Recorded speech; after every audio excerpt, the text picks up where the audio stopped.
Coming up on today's show, Elden Ring DLC players are mad the DLC is too hard? Question mark?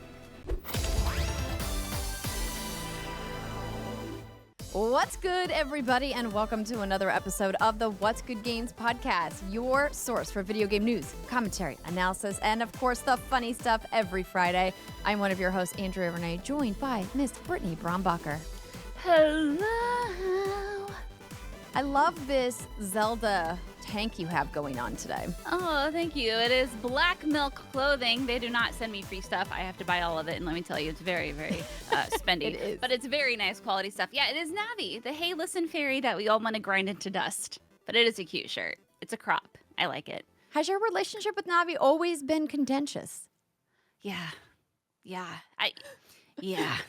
Well, yeah, I can't think of one time when I actually... There's like a few like climatic moments in that game where I'm like, Navi, you're the fucking best. And then other times where I'm like, if you tell me how to Z-target one more time, you little fairy bastard, fairy bitch, I guess. I'm going to grind you into dust and turn you into my next alchemy potion. Yeah, but you know what? She paved the way, I will say, for fairy companions for Link or something. I don't know. I don't like her that much, if I'm being honest. Well, I feel like you're being very honest, which is all we ever want from you. I feel like I just like got all of that off of my chest for the first time since 1998, where I was able finally to like talk about it. I did. Thank you. You wow. sure did. Well, everybody, we aren't going to dive any further into Brit's deep trauma with Navi from The Legend of Zelda. Instead, we have some new games that we're going to be talking about a little bit later on in the show, in addition to a couple of quick news stories. But first, I want to say thank you to this month's super producers, Faris Attieh, Justin Foshee, Joshua Franklin, and Punkdefied.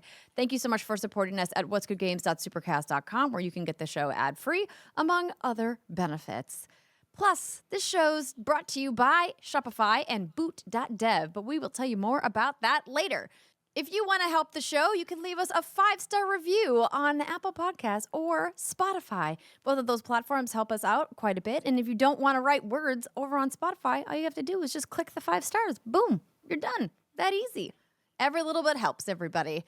Britt, today we're not going to do our traditional feature story and headlines that we have been running for the last couple of months. Instead, because it's a little bit of a light news week, we're just going to do 2 news stories that I kind of thought were interesting. And then we're going to go right back into, I think this is the final of the embargoes from Summer Game Fest. I believe so. Man, there was quite a few of them, everybody. So before we get to that, though, I wanted to give everyone a little update on what's been going on with Palworld and the Pokemon looming legal threat. If y'all remember earlier this year, there was a lot of kerfluffle about the developers at Palworld using what some people view as ripped off art from Pokemon. Nintendo, in fact, agreed that it looked strikingly similar to some of the art in the Pokemon franchise, but turns out they haven't done anything about it. So that's a little weird. Eurogamer writes that Pokemon never followed up on the Palworld legal threat the developer has revealed. Monster hit Palworld is yet to receive anything formal from Nintendo or the Pokemon Company. And despite continuing close comparisons between its creature designs, Palworld's breakout success at the beginning of this year prompted a rare public statement from the Pokemon Company, which pledged to, quote, investigate and take appropriate measures to address any acts that infringe on intellectual property rights related to Pokemon. So back when this story broke, Britt, do you remember how I was like, I'm not surprised that legal action is being contemplated, but there's definitely not going to be an actual outcome because proving this in court is incredibly difficult. Incredibly difficult. Yeah, I mean, it is funny because when Pokemon Company did come out and say this, we're like, okay, they did that. All of our buttholes right into our body. I got scared. I was scared of Nintendo knocking on my door. Like, they never say this kind of stuff publicly, but I think, like you said, it was a nice little reminder, again, like flopping the red schlong on the table and being like, hey, don't forget, we're here. We see everything.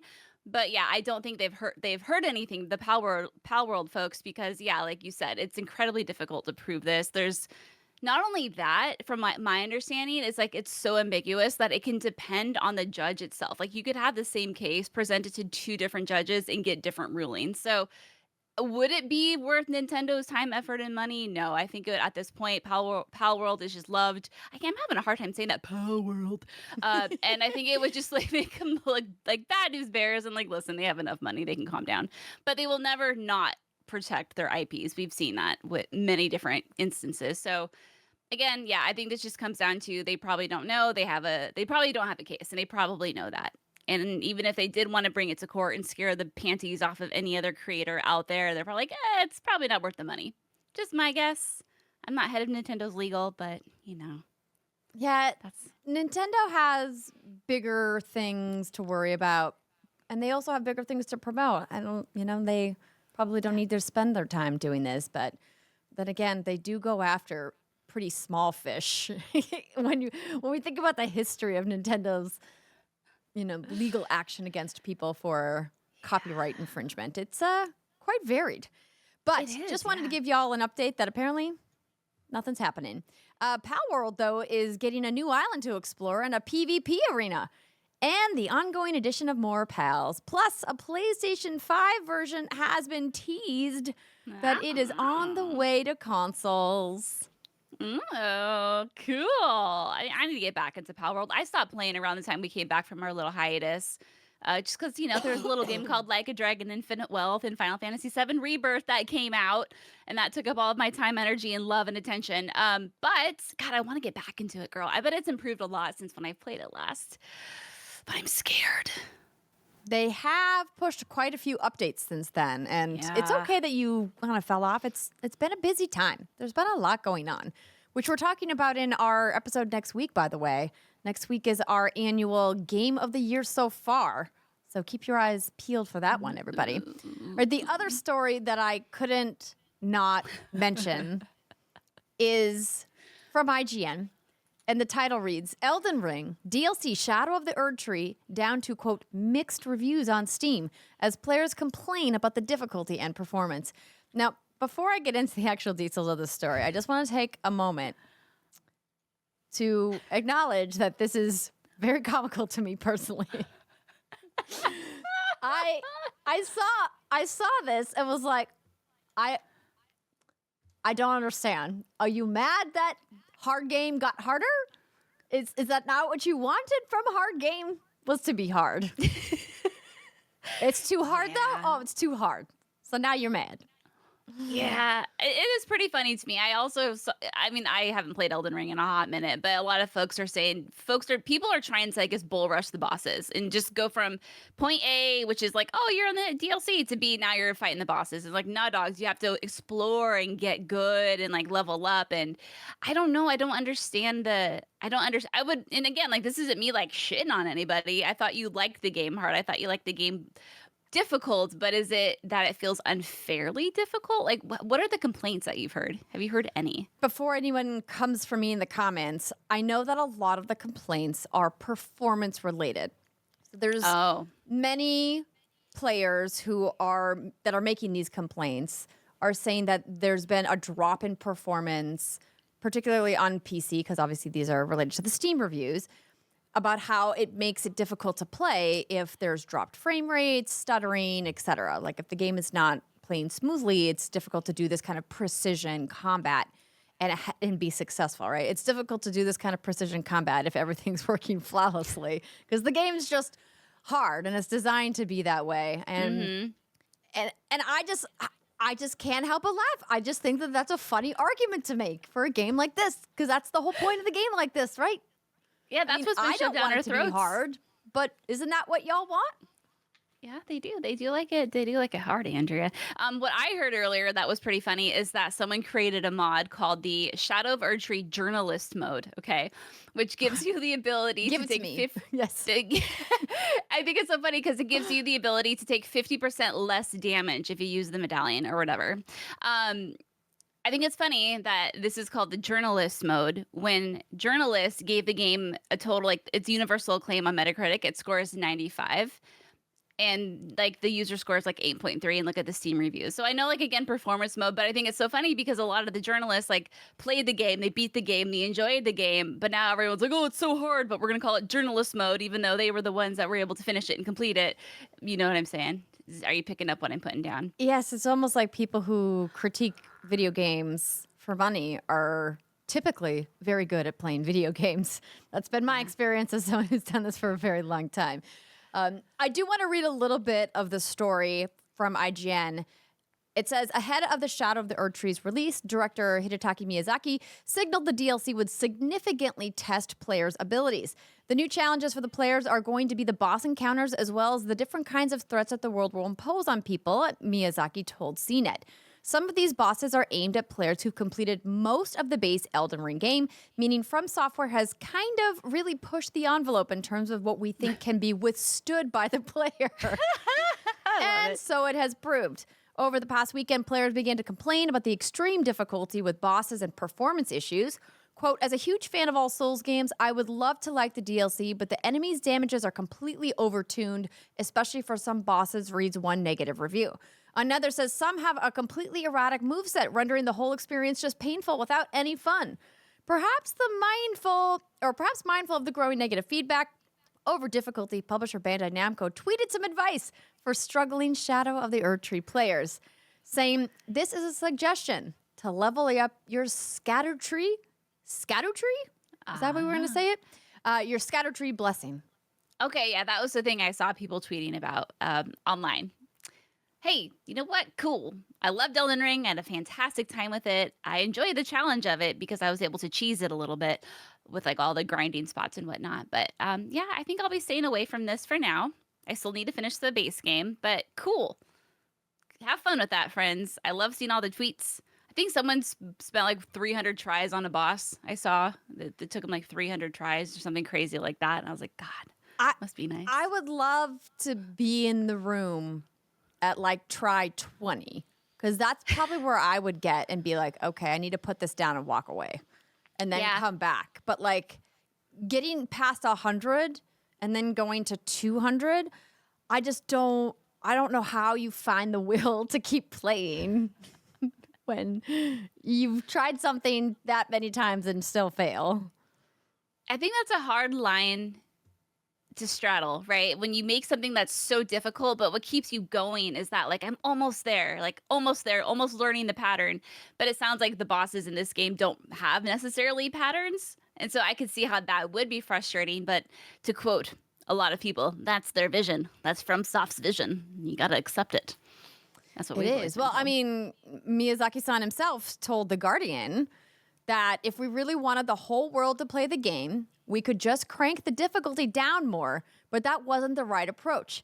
Had we taken that approach, I don't think the game would have done what it did, because the sense of achievement that players gain from overcoming these hurdles is such a fundamental part of the experience. Turning down difficulty would strip the game of that joy, which in my eyes would break the game itself. Well, again, his vision. There you go. Yeah. We all knew it. He confirmed it. Yeah. Get good, I guess.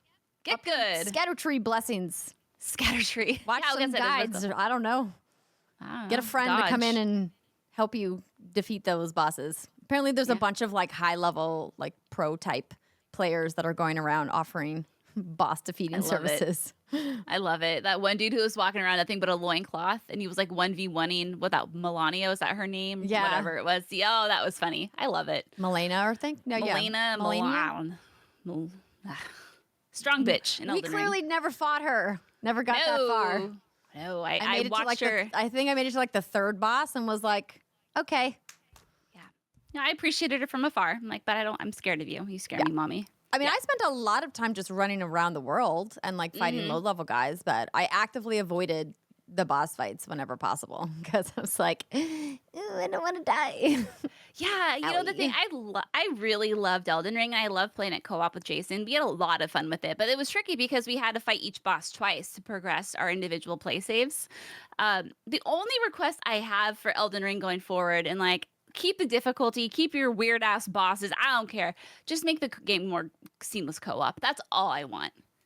there's ways to do it and there's ways to cheese it, and people will do it like myself. So why not just like let us do it easy, an easier way? Just let me. I mean, I appreciate your call. I would say the game, even without the cheeses, could just use some better multiplayer flow. If that's going to be something they really want to emphasize going forward, which I think a lot of people in the community loved.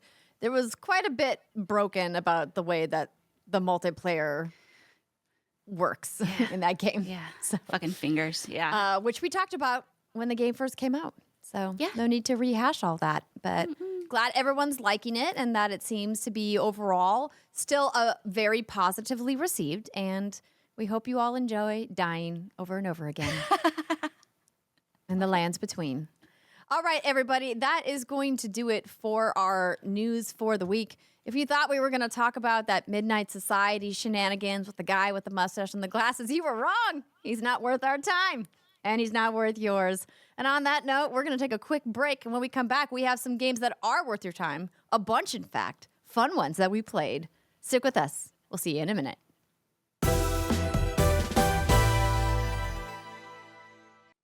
This episode of What's Good Games is brought to you by Shopify. Put 5 seconds on your clock, everyone. How many things can you name that are always growing? Your nails, the weeds in your yard, your video game backlog list? How about the number of businesses using Shopify? Shopify is the global e-commerce platform that helps you sell at every stage of your business. From the launch your online shop stage to the first real-life store stage to all the way to the did we just hit 1 million orders stage? Shopify is there to help you grow. Whether you're selling die-cut anime stickers or fishing gear, Shopify helps you sell everywhere. From their all-in-one e-commerce platform to their in-person POS system. Wherever and whatever you're selling, Shopify's got you covered. Shopify helps you turn browsers into buyers with the internet's best converting checkout, 36% better on average compared to the leading commerce platforms. And sell more with less effort thanks to Shopify Magic, your AI-powered all-star. Shopify powers 10% of all e-commerce in the U.S., and Shopify is the global force behind brands you know like Allbirds, Rothy's, and Brooklinen, and millions of other entrepreneurs of every size across 175 countries. Plus, Shopify's award-winning help is there to support your success every step of the way. Because businesses that grow, grow with Shopify. Sign up for a $1 per month trial period at shopify.com/what'sgood. All lowercase, don't forget that part. Go to shopify.com/what'sgood now to grow your business no matter what stage you're in. Shopify.com/what'sgood.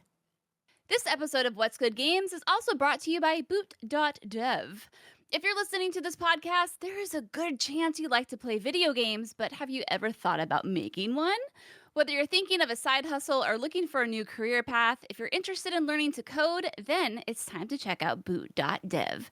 You will learn back-end web development from start to finish in the Python and Go programming languages. The folks at Boot.dev believe the smartest way to learn to code is to make sure you're never bored. Boot.dev is online, self-paced, and feels like a captivating RPG game. Now you're speaking my language.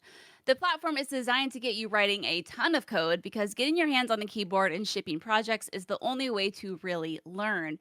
And at Boot Dev, they believe that learning to code is not a get-rich-quick scheme. They believe in going deep and taking time on the fundamentals so that you are as prepared as you can be for your job search. The Boot.dev Discord community is active and there to help if you ever get stuck on your coding challenges, and they never want a student feeling like they spent money on something that isn't helping them. So they offer a 30-day no questions asked refund policy and a free demo of every course and its interactive features. Click the link in the description below and use our code WGG to get 25% off of your first payment for Boot.dev. That's BOOT.dev and use our code WGG to get 25% off of your first month or your first year, depending on the subscription you choose. Start your coding journey today at Boot.dev with our code WGG and make me the RPG of my dreams. Let's get into what we've been playing, because we have a lot of hands-on previews. And if you're watching at youtube.com/what'sgoodgames, you'll have noticed right away that we got joined by the lovely Mrs. Riana Manuel-Peña. Yeah, I snuck in the back. You're so pretty. Thanks for being here, friend. Good to see you. Of course, of course. So, y'all, we went to Summer Game Fest, which feels like an age ago, which was really just a couple of weeks ago. And we have a few more games from that show that we would like to talk about. And we're going to get to that in just a second. But we also want to say thank you to our wonderful super friends over at What's Good Games at Supercast.com for supporting the show.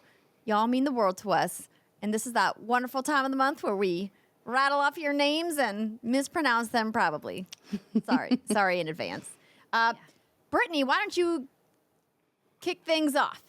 And I'm going to kick things off with giving a big shout out to Joshua Franklin, Justin Foshee, Punkdefied, Faris Attieh, Robert Primering, Dewey Reese, Jessica Bloom, John Roberts, Noel Navarez, Tantric Do Your Laundry, Gregory Sugano, Maniacal Mouse, James Johnny Bravo, Nicole Humphrey.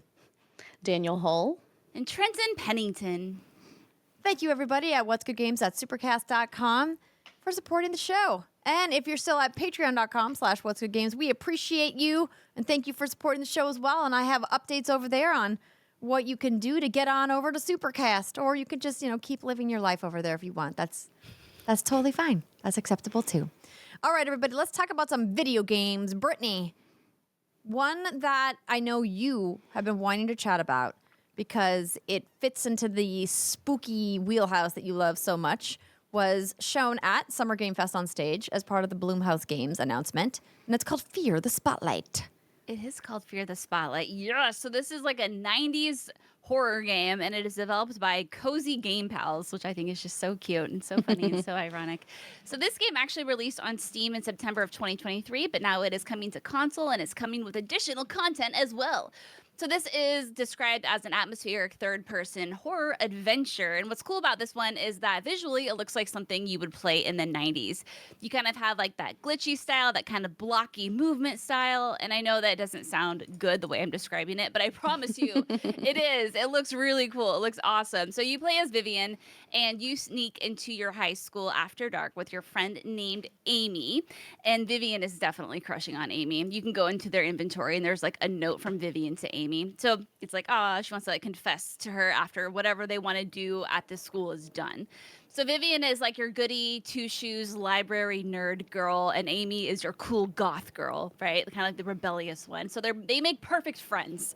So when I played the demo, I got to wander around the halls of the school, look around, get a feel of it. There are posters that you can read on the wall, just to kind of get like the culture of the school and like where is it that this game is taking place. And Amy is a school's library assistant. I think she's like assistant of the month or whatever. She's kind of embarrassed by that. But what's good about that is that gives her perks and access to certain parts of the library. And in this library, in this game, they are celebrating history of the occult, which is wonderful because in this school, there was also a fire many years ago that killed 30 students. So you're like, oh, that's really bad. I mean, it is very bad. And now history of the occult. And now Amy wants to play with the Ouija board.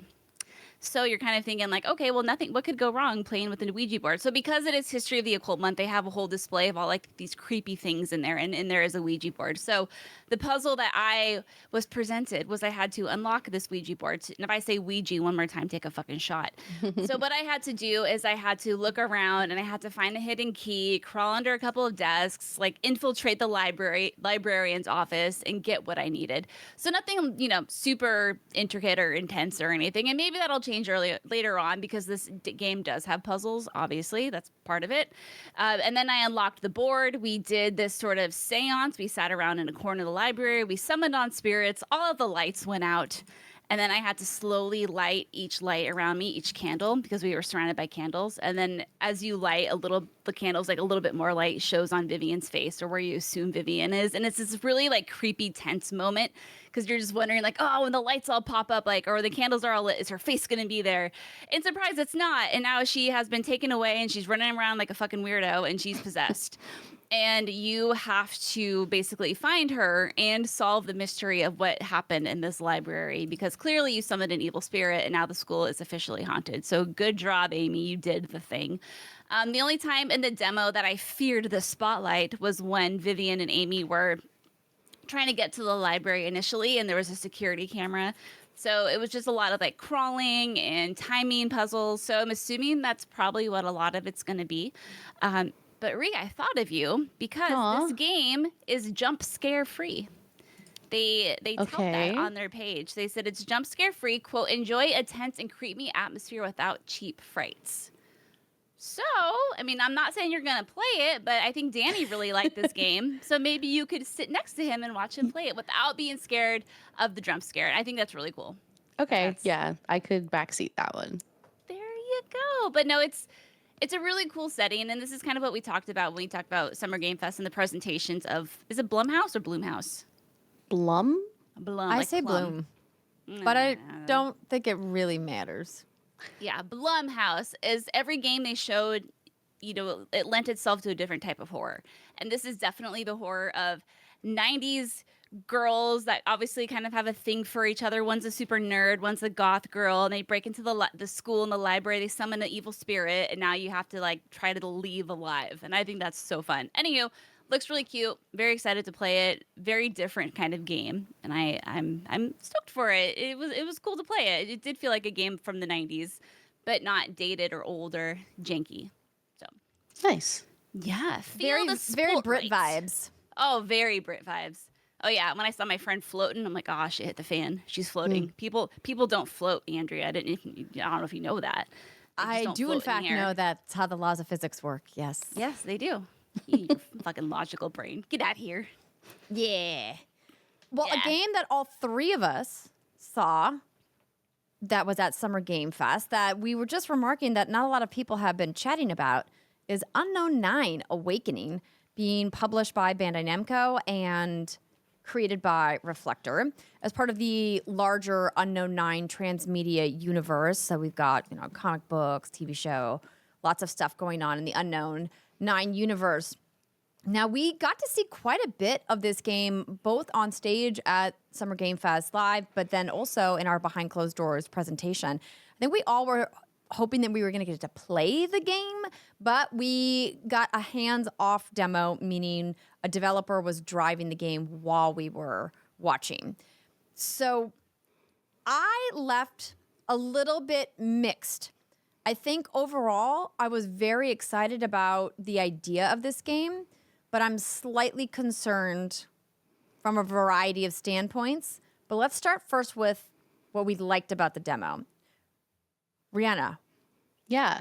What I like about the demo. I really enjoyed this mechanic of stepping, which is sort of like their word for the term possession, where instead of fighting enemies head on, which you can do, you're much better served stepping into them and either putting them in front of hazards or making them fight each other. And it almost takes more of a puzzle approach to the action, which I really like as a big puzzle game fan.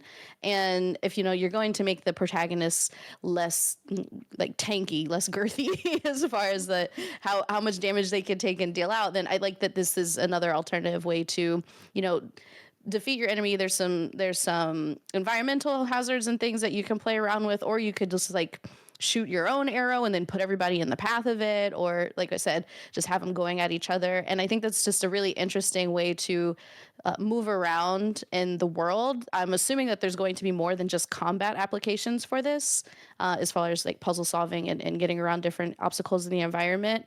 And I like that they took the time to make it fit the narrative as well. As you mentioned, there's the larger connected universe with the graphic novels and a podcast and the game and a book, and this world is very rich and there's lots of storytelling to experience. So I'm curious to see like how much the stepping will serve that purpose. And, it's just like a new mechanic, not new mechanic, but a new application for a mechanic that could be pretty interesting. So that's the thing that stood out the most to me.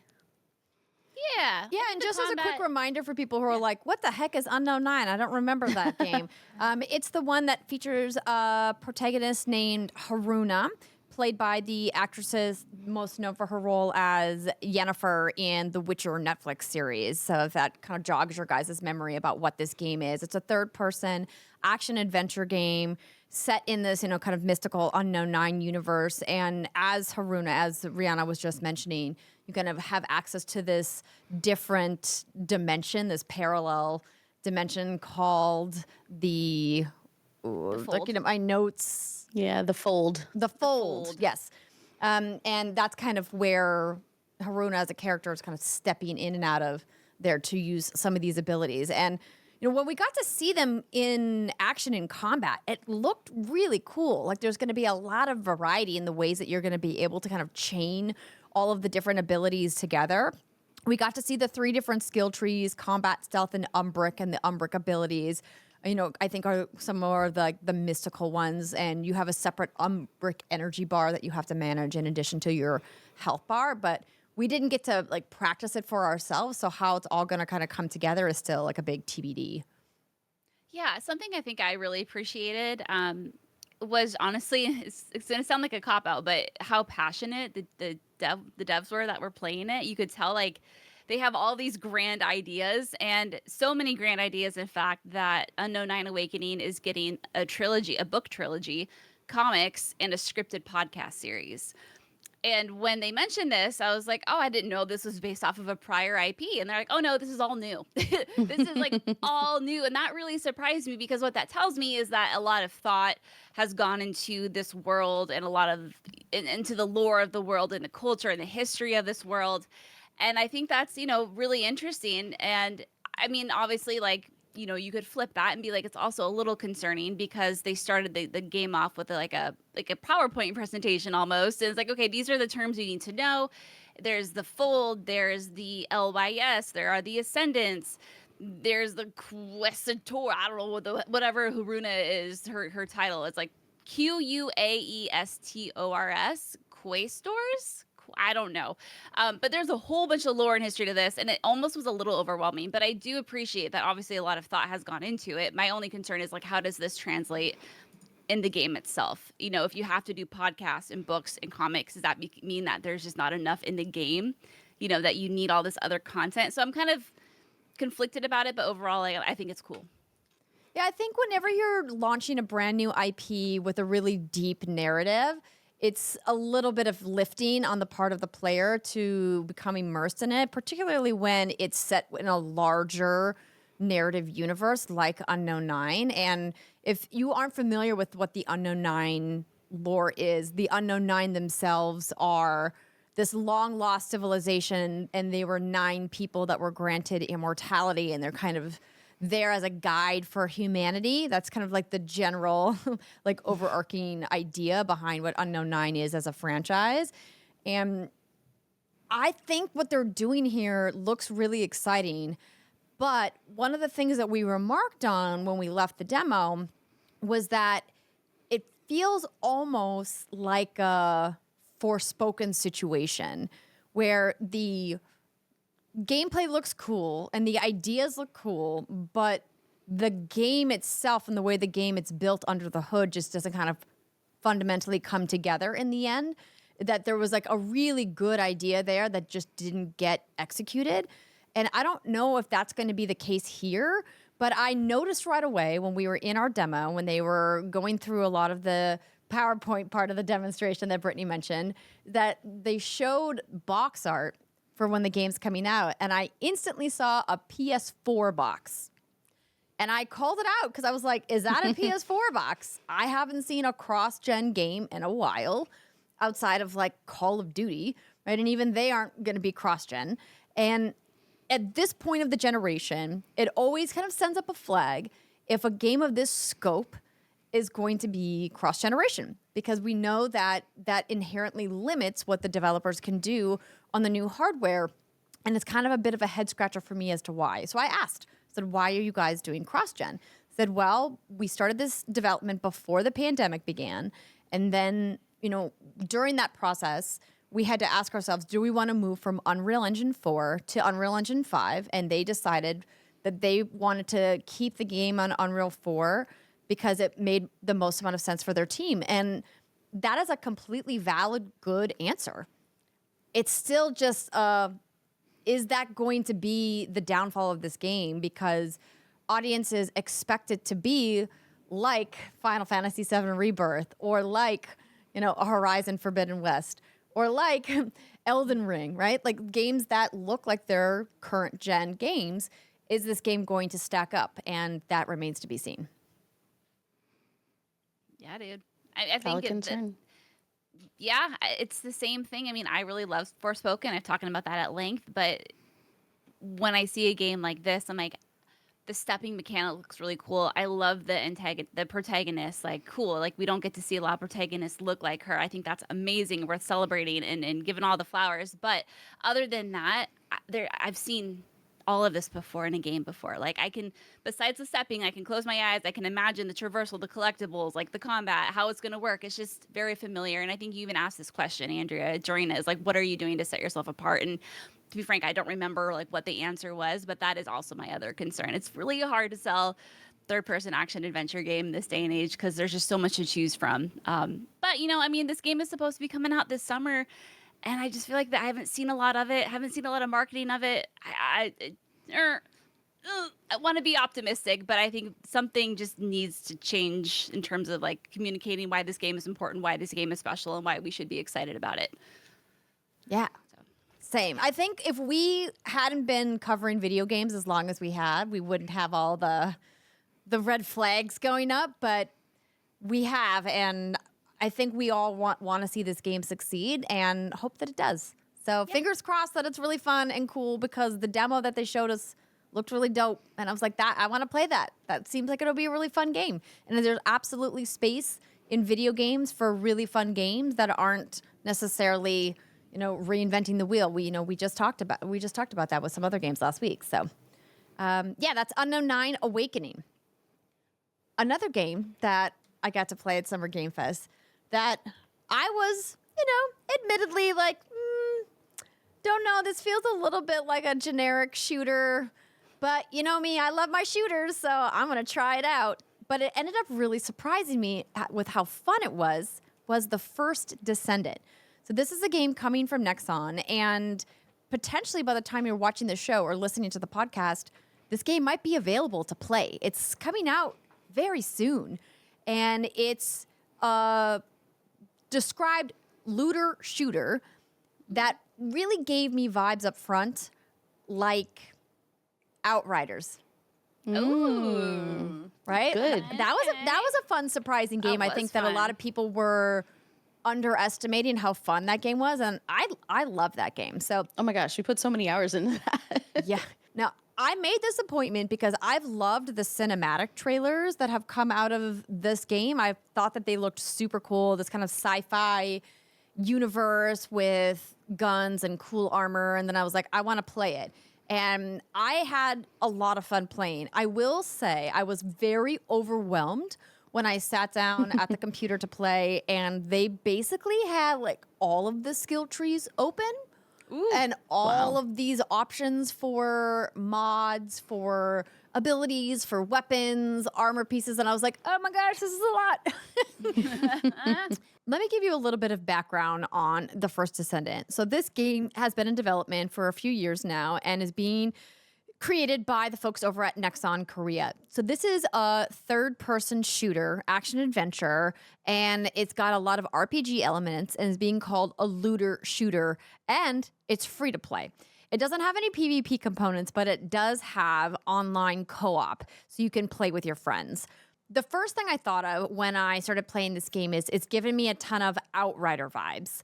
And that's a good thing. I really enjoyed my time playing Outriders, and I thought that what they created with that elemental battle system was super satisfying to play, especially with friends and getting to combo. And I think that the Descendants have something that's going to be similar once we can see more gameplay. The real issue that I had after walking away from this preview is that I just didn't get enough time to really explore everything that they had unlocked in this demo, because the game is coming out on July 2nd. So you're going to get to play it very, very soon. So you play as a Descendant character, as I mentioned, and there's going to be multiple Descendants that you can choose from when the game launches.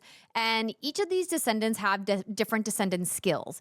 Now, the skills are a combination of a bunch of different other abilities. I believe they call them attributes and archetypes. And also underneath that are subtypes of that. So attributes can be like fire, frost, electric, toxic, that kind of stuff. And then the archetypes are fusion, dimension, singular, and tech. So the Descendants are your characters. So these are not like created characters. These are crafted characters by the development team that you will then play as, almost like a hero shooter in that regard. And they can be acquired by just playing through the game, or they could also be acquired through specific quests. And of course, because it's free to play, there's going to be some available for purchase in the store when it launches. My gameplay demo at Summer Game Fest consisted of trying out an infiltration operation, which is an instance dungeon, and it was super fun. You probably are imagining exactly what it was. So, you go down into the dungeon, you fight a bunch of enemies along the way, and then there's a big bad at the end that you have to fight. And I, of course, was playing alone because I was at this demo, and I am very interested to see how everything scales when you have a team of players with you. There are going to be a total of 16 dungeons, they have said, and there's going to be 2 difficulty modes, normal and hard. So much like other looter shooters, the higher end difficulty is going to give you better rewards, but of course is more tailored for people who have been playing a while or are looking for more endgame kind of content. So in these really cool big cinematic trailers that they have showed for the First Descendant, we see these kind of larger than life cinematic action battles. And I think that is what they're referring to as void intercept battles. Now, I didn't get the opportunity to do one of these big boss fights in my gameplay demo. I just did an instance dungeon, which was really fun, but I would have loved to have seen how a big boss battle plays out, because that's kind of what hooked me from the trailers and why I wanted to see this game in person. So really looking forward to seeing how that plays, particularly in co-op, and how you kind of use the Descendants your friends pick to play as and kind of work together as a team. So that's the thing that's really still kind of outstanding for me about the First Descendant is the loot, right? It's a looter shooter. So what does that mean in regards to equipment and inventory and drop rates and all of that? And those are still a lot of unanswered questions for me. But like, am I going to want to chase certain kinds of loot? Is it going to feel rewarding? Or is it all going to feel like slightly generic? And I didn't really get enough opportunity in my hands-on to deep dive into the loot. But it definitely feels more like a Division and Outrider situation than it does like a Borderlands situation, where in Borderlands there was a lot of really unique gear, and I think that really sets them apart in the looter shooter genre. Obviously, like, I think it's inarguable that Borderlands like defined what looter shooters are. And so I appreciate that there's other people coming behind and saying we want to take a stab at it and show what it means for us. But it's like, what does that mean in regards to progression and gameplay and rank and all of that? And again, just another remains to be seen. Now, I'm sorry that I keep saying that I just need to see more, but I do. I mean, this game, I don't want to say like went underground and kind of went dark for a while while it was in development, but it just feels like there's a whole bunch of information coming out right now, right at launch. And really, the community is going to decide the fate of this game, if it's going to survive or fail. And from what I played, it was really fun. I really do hope it survives. And I'm excited to play more and check it out. And hopefully there'll be, a big community that surges around this. I think one of the bigger questions for me, having enjoyed my time with it, is what is the free-to-play mechanic and how does that come into play, right? That's always a question that we have when a game is free-to-play is like, what is going to be the money-making element in that? Because making games isn't free, and so they have to make money somehow, and how are they doing it in this game? And I just don't have any good answers for that, other than that they're going to be selling various cosmetic items in the shop, and obviously they're going to be selling characters in the shop and a variety of other things. And exactly how that is going to be balanced in the in-game economy is still a big question mark. And I think that's really what's going to make or break this game is, does it feel like it has good loot? Does the loot feel like it has a progression? Is there a combat or progression loop that ties into needing to constantly refresh your loot? And then just what the loot drops are, all of those things that you want to know with the looter shooter that are just still kind of big question marks for me. But it's enough that I want to check it out. I had fun. It looks cool. I just feel like it's here and it's coming out, and there's just, again, another like gap of information about this game specifically, and that's tends to be concerning from experiences past. That's fair. Bree, does this game do anything for you? Like you're saying, Andrea, a lot of question marks, like of what can really hook me. A lot of times it's lore or pretty skins or humor or like something very random that gets me excited about a looter shooter and not necessarily the mechanics.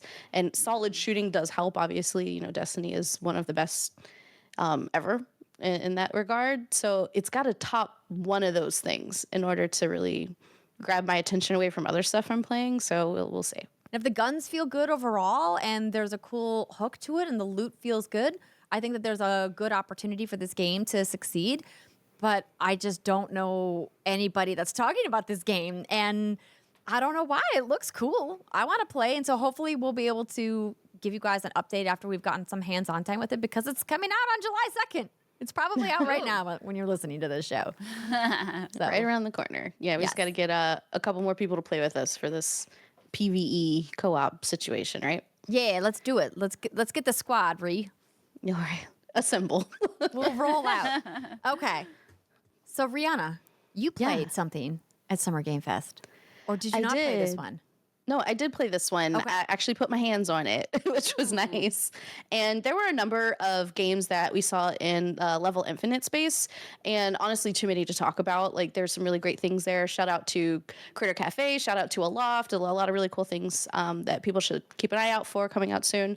But this one that I do want to talk about just briefly is Parcel Corps because... Okay, number one, there was no way to take a picture of this, unfortunately, but the dev was literally cosplaying as one of the quest givers in the game, and it just explained everything about the vibe for this whole experience. So, in Parcel Corps, you're playing essentially as a bike messenger, but there's sort of like a GTA-style mechanic where the police, you know, the boys, don't appreciate your method of traversal because you're honestly one of the most chaotic bike riders I've ever seen. And so there's this sort of like GTA style ticker constantly going up where, you know, the cops are trying to stop you and shut down your business. But it's interesting because the way that written the narrative is it's sort of a meta commentary on the gig economy where you're going back and forth between these vendors and trying to get, you know, like an Uber Eats delivery sort of thing. And as you're talking to the different people who are either giving you the quests or receiving the items, this is the guy I saw. Oh my God, amazing. If you're watching on YouTube. But if you're talking to the different vendors and people making the orders, they'll be making like sly commentary about like, you know, it's just so hard to afford groceries these days. That's why I just order everything. Like, it's just really funny and very tongue-in-cheek. It's got an incredibly fun style. But the actual play style is similar to like an SSX game or like a Tony Hawk. You know, you're doing tricks, you're grinding on rails, you're parkouring off of walls, but all while on this bicycle. So it gives a little bit of a twist to it. And one of the slowest ways to get around is to actually drive on the road with the cars. So the goal is to find every possible way to get around the little city that you're in and like take these jobs, get the deliveries out in the slowest amount or the fastest amount of time possible. So it's got a crazy taxi kind of feel to it as well, which is one of my favorite games of all time. And I really enjoyed it. It's a good time, a lot of fun. Like I said, good humor, and you can tell the devs are really, really into it. And it's a labor of love for sure. So it was a fun time. Oh, that's fun. What a cool idea. Yeah, it was a nice little in the middle of a very busy day. Yeah, I bet. Mm-hmm. And I can like tell that those devs clearly just like wearing biker gear because they appear in several of their trailers all dressed up. Yeah, they were very excited to be like, do you recognize this outfit? And I was like, yeah, I see it. I see it. Great. Good job. No, it was very delightful and a fun game. Like if you like bike parkour, I guess. Parkour. I can't not think of that. All right. Well, I think that's probably the last of our wrap-ups from Summer Game Fest, unless you wanted to talk about your time with Dune. I won't say much about Dune because I know you've covered it quite a bit already, and we're still waiting for it to come out. I liked what I saw. It made me interested in the world. I haven't read a single Dune book. I haven't seen any movies. This will probably be my introduction to the world. So... yeah, I thought it was really interesting, and I don't know that I have space for another MMO in my life, but if I did, this is probably the one that I would get into, so we'll see. Ooh, I like that. That's very Yeah. exciting. Yeah, There don't was worry, one- everyone. We'll keep you posted on Dune Awakening, and Yeah. I'm going to remind her that she said this. So Yeah. Oh boy, That's gonna it's on happen. tape. There is one other game that I played not at Summer Game Fest that I do want to give a quick shout out to. This came out a month ago, and it's 1000X Resist.